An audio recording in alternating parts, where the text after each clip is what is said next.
happening. Dynamic, young lady leader of this country. दीदी दीदी दीदी उधर तरफ दीदी.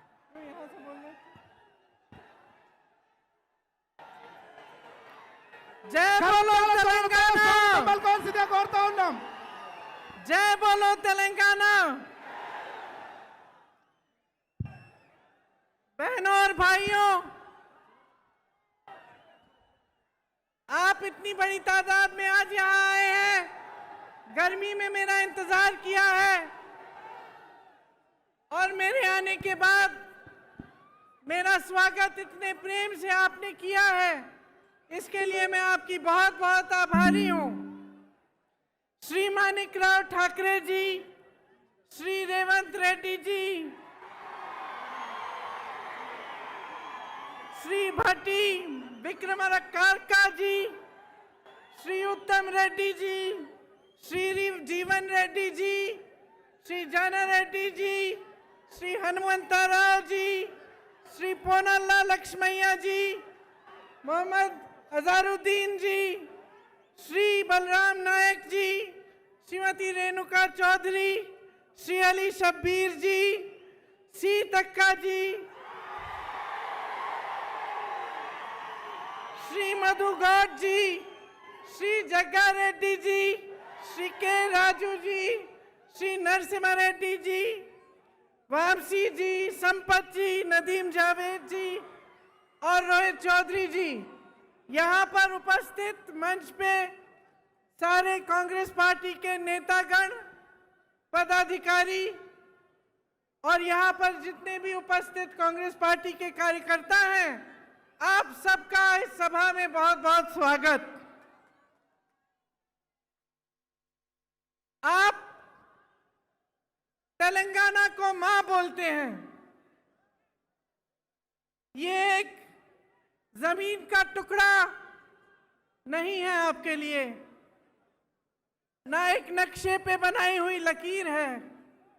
ये आपके लिए वो धरती है जिसे आप मां समान मानते हैं, जिसके लिए आपके दिल में वो श्रद्धा है, वो प्रेम है और वो निष्ठा है जो एक बेटे या एक बेटी की अपने मां के प्रति होती है.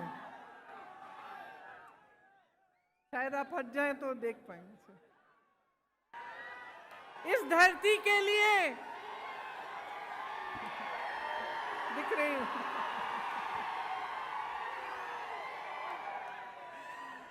इस धरती के लिए सैकड़ों लोगों ने कुर्बानी दी. वीर श्रीकांताचार्य और सैकड़ों अमर वीरों ने तेलंगाना के लिए एक सपना देखा था और उस सपने के लिए उन्होंने अपना जीवन दिया. मित्रुलारा कोशिश करूंगी.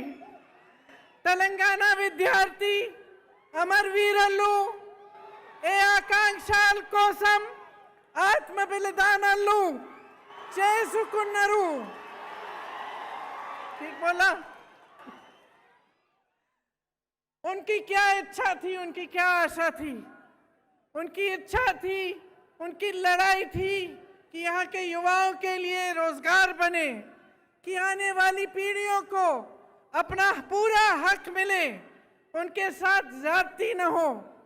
किसानों के लिए उन्होंने ये सपना देखा था कि उनको पानी मिले, फसलों का सही दाम मिले, कर्ज का बोझ न उठाना पड़े. अपनी बहनों के लिए ये सपना देखा था कि पूरी तरह से उन्हें भी अपना हक मिले और सारी सुविधाएं मिले.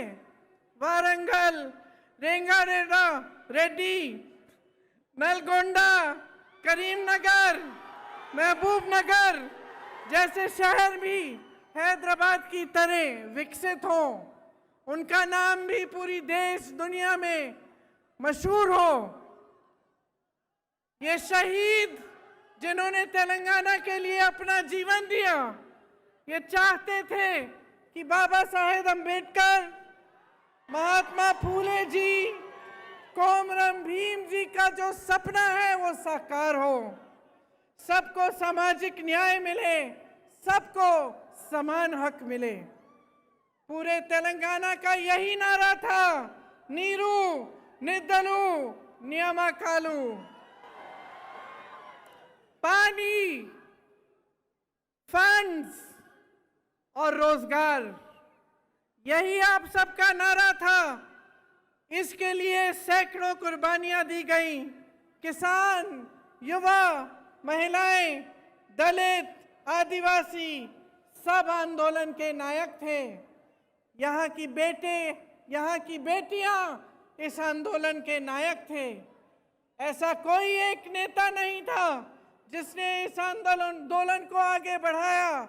ये आपका आंदोलन था, तेलंगाना की धरती के बेटे और बेटियों का आंदोलन था।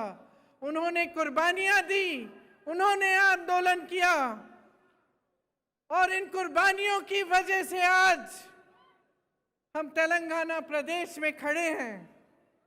आप तो जानते ही होंगे, मेरे परिवार ने भी कई कुर्बानियां दी इस देश के लिए। इंदिरम्मा भी शहीद हुई। मिट्टी के लिए कुर्बान होने का मतलब क्या होता है, ये मैं जानती हूं, मेरा परिवार जानता है और समझता है। जब हम सब कहते हैं कि किसी शहीद की कुर्बानी व्यर्थ नहीं होनी चाहिए, तो इसका मतलब क्या होता है, मेरे परिवार के सदस्य जानते हैं। और यहाँ तेलंगाना में एक एक पुरुष, एक एक महिला जानती है, क्योंकि आप में से हजारों लोगों ने यही कुर्बानी दी अपने प्रदेश के लिए और अपने देश के लिए। कुर्बानियां एक विचार के लिए दी जाती हैं। दिल में जो इंसान जिस चीज में विश्वास करता है, जिसके लिए लड़ता है, उसके लिए कुर्बानी दी जाती है। जब सैकड़ों युवाओं ने तेलंगाना के लिए कुर्बानी दी, तो मेरी मां सोनिया जी ने गहराई से ये समझा कि यहाँ की आवाज क्या है, यहाँ की जनता क्या चाहती है। और मुझे याद है कि एक सरल निर्णय नहीं था, एक तरह से एक मुश्किल निर्णय था, क्योंकि अगर सोनिया जी उस समय सत्ता के बारे में सोचती या अपनी पार्टी के लिए राजनीति के बारे में सोचती, तो शायद ये निर्णय नहीं ले पाती। लेकिन सोनिया जी ने आपके बारे में सोचा, आपकी इच्छा के बारे में सोचा, जो आंदोलन आपने बनाया था उसके बारे में सोचा, जो आप चाहते थे उसको सुना, समझा और तभी ये निर्णय लिया गया। तेलंगाना जब बना तो ये स्पष्ट था कि ये प्रदेश अपना रास्ता अपने आप तय करेगा। सबकी यही इच्छा थी और आशा थी कि एक मजबूत प्रदेश बनेगा, कि जितनी आशाएं आंदोलन में व्यक्त की गई थी, जितने बलिदान दिए गए थे, उनका आदर होता। और सब चाहते थे कि चाहे हमारी सरकार बने, चाहे किसी और की सरकार बने, लेकिन तेलंगाना एक नया प्रदेश बना है, अपने आंदोलन से उभरा है। इसमें सब किसान, दलित, आदिवासी, जनता, युवा सब शामिल हुए।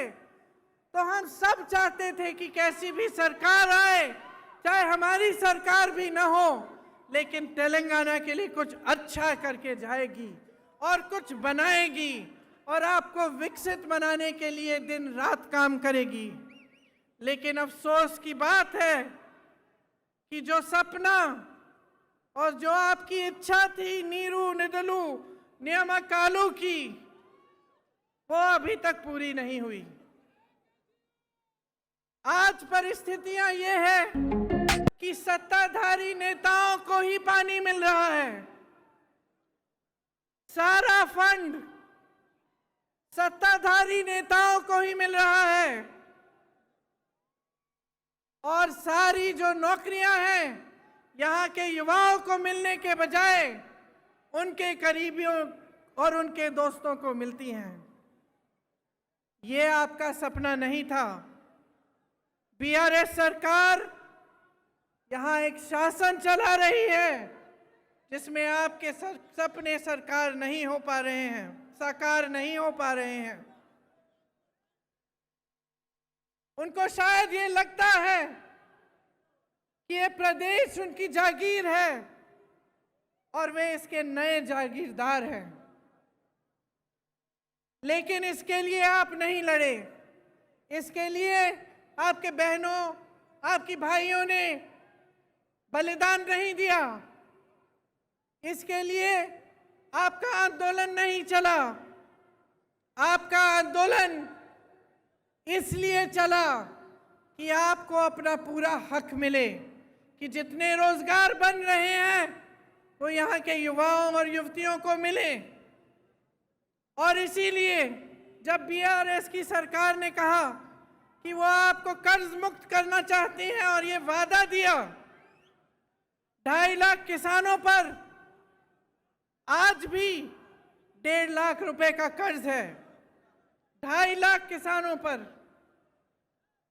एक एक किसान पर कर्ज है और आपको अभी तक कर्ज मुक्त नहीं किया है, अपना वादा पूरा नहीं किया। 8,000 किसानों ने 2014 से लेकर आज तक आत्महत्या कर डाली। रोजाना लगभग 3 किसान आत्महत्या करते हैं। केसीआर जी ने कहा था कि हर घर में एक नौकरी देंगे।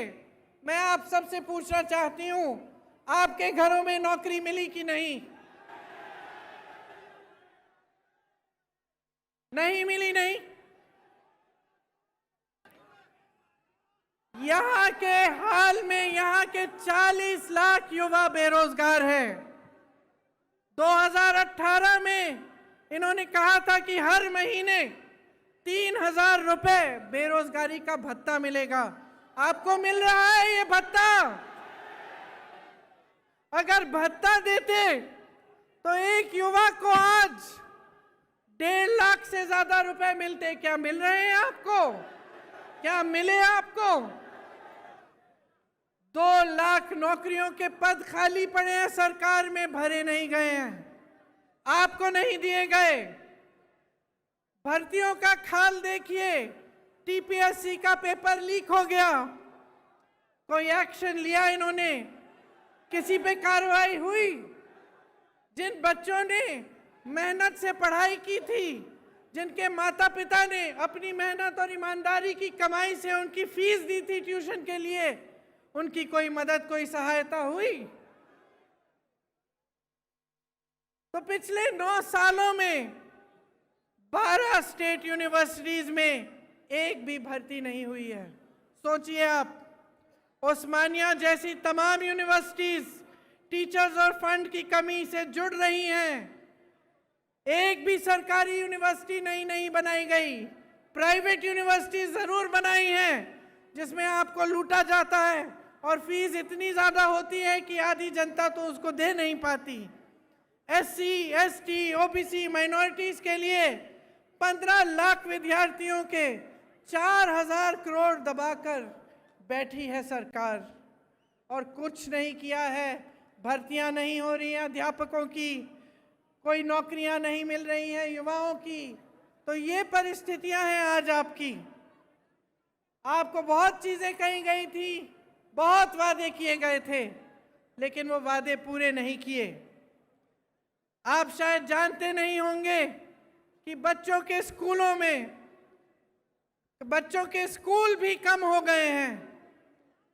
कम बच्चे इनरोल हो रहे हैं पाठशालाओं में और शिक्षा का ही बजट कम कर दिया है। हाँ?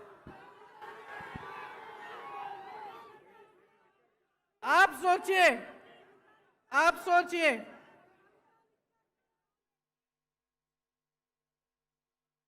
एक एक व्यक्ति पर कहीं ना कहीं से कर्ज है। हर व्यक्ति के ऊपर हजारों रुपए का किसी न किसी तरह से कर्ज है। आपका पैसा सारा कहाँ गया? आपकी संपत्ति कहाँ गई? जो बड़े बड़े सपने आपको दिखाए थे, जो आपकी आशाएं थी, जिसके लिए आपने आंदोलन किया, अपना एक नया प्रदेश बनाया, उन आशाओं का क्या हुआ? आपको एक ऐसी सरकार मिली जिसने आपके सपने तोड़े। तो अब आपको तय करना पड़ेगा बहनों और भाइयों, कुछ महीनों में यहाँ पे भी चुनाव आएगा। मैं हर रोज पिछले 2 हफ्तों से कर्नाटका में प्रचार के लिए जा रही हूँ। आज आखिरी दिन है। वहाँ खूब भाषण देके आई हूँ और क्या कहती हूँ मैं वहाँ, आप भी सुन लीजिए कि देखिए, ये प्रदेश, ये देश आपका है और खास तौर से तेलंगाना, जहाँ पे आपने युवाओं ने बलिदान दिया इस प्रदेश को बनाने के लिए, ये आपका है। इसकी सुरक्षा, इसको संभालना, इसके भविष्य को मजबूत बनाना आपका भी कर्तव्य है। सबसे बड़ी जिम्मेदारी आपकी है। जब आप एक सरकार को चुनते हैं तो अगर आप जागरूक नहीं बनते, अगर आप ये नहीं देखते कि इस सरकार ने हमारे लिए क्या किया, कैसी स्कीम्स बनाई, हमारी आज परिस्थितियां कैसी हैं, पहले से सुधरी हैं कि पहले से ज्यादा मुश्किल परिस्थितियों में हैं हम, और उस जागरूकता के साथ आप नई सरकार नहीं चुनेंगे, तब नुकसान किसी नेता का नहीं होगा बहनों और भाइयों, नुकसान आपका होगा। नुकसान मेरी बहनों आपका होगा, आपके बच्चों के भविष्य का होगा। तो ये चीजें बहुत गहराई से आपको समझनी चाहिए। आपने अपना पूरा आंदोलन देखा। आज आप यहाँ पे जब मुझे कहते हैं कि मैं इंदिरा अम्मा जैसी एक नई इंदिरा अम्मा हूं, ये हल्की बात नहीं है बहनों और भाइयों, ये हल्की बात नहीं है।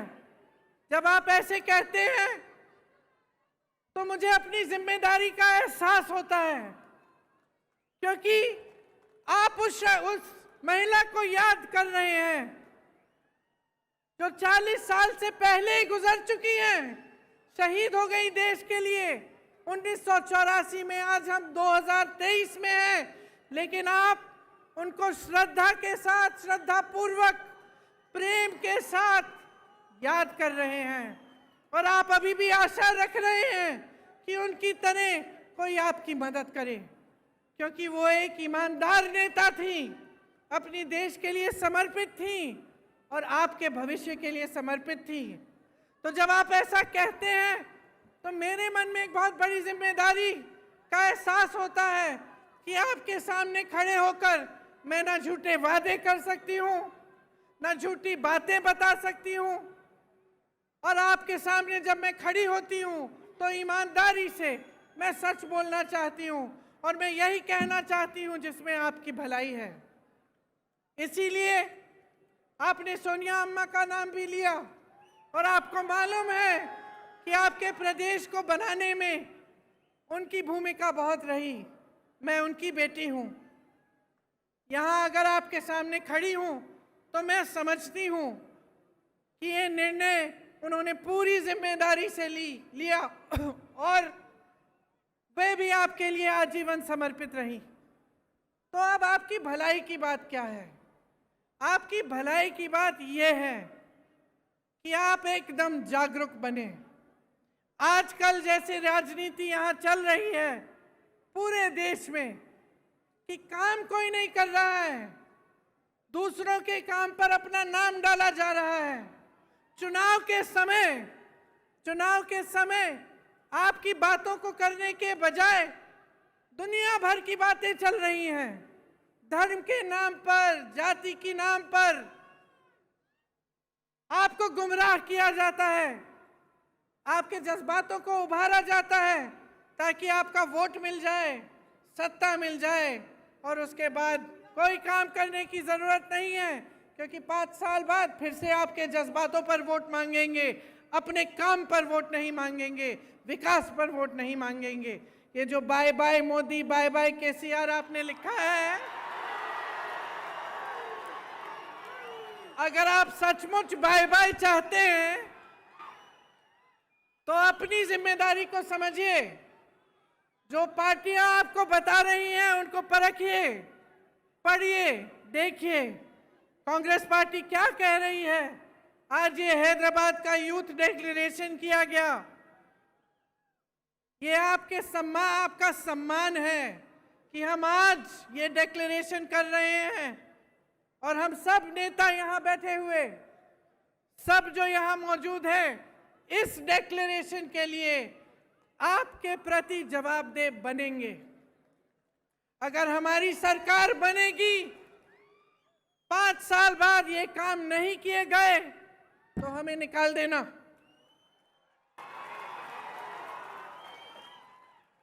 क्योंकि आज अगर हम सब ये इस मंच पे बैठे हैं तो आपने बिठाया है, आपने बिठाया है, और इसका एहसास हम सबके दिलों में होना चाहिए। इस यूथ डिक्लेरेशन में ये कहा है हमने कि आंदोलन में शहीद परिवारों के लिए, शहीदों के परिवारों के लिए एक सदस्य को जरूर सरकारी नौकरी मिलेगी। हम ये भी कह रहे हैं कि शहीदों के माता पिता या उनकी पत्नियां को 25,000 रुपए की मासिक पेंशन दी जाएगी। 2 लाख सरकारी पद जो आज खाली पड़े हैं, इनको 1 साल के अंदर अंदर हम भरना चाहते हैं और इसका पूरा प्रयास करेंगे। जो SC, ST, OBC का बैकलॉग है भर्तियों में, इसको हम पूरा करेंगे। भर्ती के लिए हर साल एक जॉब कैलेंडर बनाया जाएगा। इसमें आपको पता चलेगा कि भर्ती के इम्तिहान कब हैं और इनके रिजल्ट कब आएंगे, ताकि स्कैम्स और घोटाले कम हों। बेरोजगार युवाओं के लिए हर महीने 4,000 रुपए बेरोजगारी भत्ता हम कह रहे हैं देंगे। और ये उस तरह का भत्ता नहीं होगा जो आज तक आपने देखा नहीं है, जो केसीआर जी ने आपको वादा करके बताया था। हम ये निर्णय ले रहे हैं कि आपको मिलेगा, और ये हम पूरा प्रयास करेंगे कि जल्दी से जल्दी अगर सरकार बने तो ये काम शुरू होगा। प्रदेश के 7 जोन्स में एम्प्लॉयमेंट एक्सचेंज बनाना चाहते हैं हम, और हर जिले में, जैसे रेवंत जी ने भी आपको बताया, स्किल डेवलपमेंट सेंटर बनाया जाएगा। तेलंगाना में सरकारी सहायता पाने वाली प्राइवेट कंपनीज की भर्तियों में तेलंगाना के युवाओं को 75% आरक्षण मिलेगा। स्पेशल गल्फ सेल बनेगा, जिसमें जो गल्फ के देशों में रोजगार के रास्ते बनते हैं, उनकी सुविधा आपके लिए बनाई जाएगी। शिक्षा को बढ़ावा दिया जाएगा। इन्होंने शिक्षा की बजट कम की है। आप सोचिए कि किस तरह का भविष्य बनाना चाहते हैं आपके लिए, अगर स्कूल ही नहीं खुलवा रहे हैं, अगर शिक्षा की बजट कम हो रही है। SC, ST, OBC, माइनॉरिटीज और EWS के जरूरतमंद बच्चों के लिए फीस का रीइंबर्समेंट किया जाएगा। जो 4,000 करोड़ सरकार के ड्यूज हैं वो क्लियर किए जाएंगे। खम्भम, मेडक में नई इंटीग्रेटेड यूनिवर्सिटीज बनाई जाएंगी। शिक्षा प्राप्त कर रही 18 साल से ऊपर की लड़कियों को इलेक्ट्रिक स्कूटर मिलेगा। हाँ, ये मुझे भी पसंद है, ये वाला। 4 नई IIIT बनाना चाहते हैं हम। वर्ल्ड क्लास की स्पोर्ट्स यूनिवर्सिटी, ये सब काम हम करना चाहते हैं। और इसके अलावा बहुत सारी चीजें इस यूथ के जो आपने ये जो डिसीजंस लिए हैं उसमें लिखे गए हैं। आप सबको पढ़ना चाहिए और सबको अच्छी तरह से समझना चाहिए। तो अंत में मैं सिर्फ इतना कहना चाहती हूं कि अगर आज आपको अपने भविष्य को बचाना है, अपने प्रदेश को आगे बढ़ाना है, अपने देश को गलत तरह की राजनीति से बचाना है और एक ऐसी राजनीति स्थापित करनी है जिसके लिए जनता सर्वोपरि है, तो आपको जागरूक बनना एकदम सबसे ज्यादा महत्वपूर्ण चीज यही है। आपको जागरूक बनना पड़ेगा। मैं यही मांगने आई हूं आपसे, बार बार आपसे मिलती रहूंगी, बातें करती रहूंगी और मेरी इच्छा यही है कि जो सपने शहीदों ने, आपकी बहनों, आपके भाइयों ने आपके प्रदेश के लिए देखे, जिन सपनों को साकार करने के लिए सोनिया अम्मा ने और कांग्रेस पार्टी ने ये निर्णय लिया था और जिस प्रदेश के लिए इंदिरा अम्मा ने दिन रात काम किया था, वो एक विकसित मजबूत प्रदेश बने जो पूरी दुनिया में मशहूर रहे। यही मेरी इच्छा और आशा है। आप सबने बहुत बहुत ध्यान से मेरी बातों को सुना, इसके लिए मैं आपको बहुत धन्यवाद देती हूँ, बहुत धन्यवाद देती हूँ। एक बार मेरे साथ कहिए, जय हिंद, जय हिंद, जय हिंद। धन्यवाद।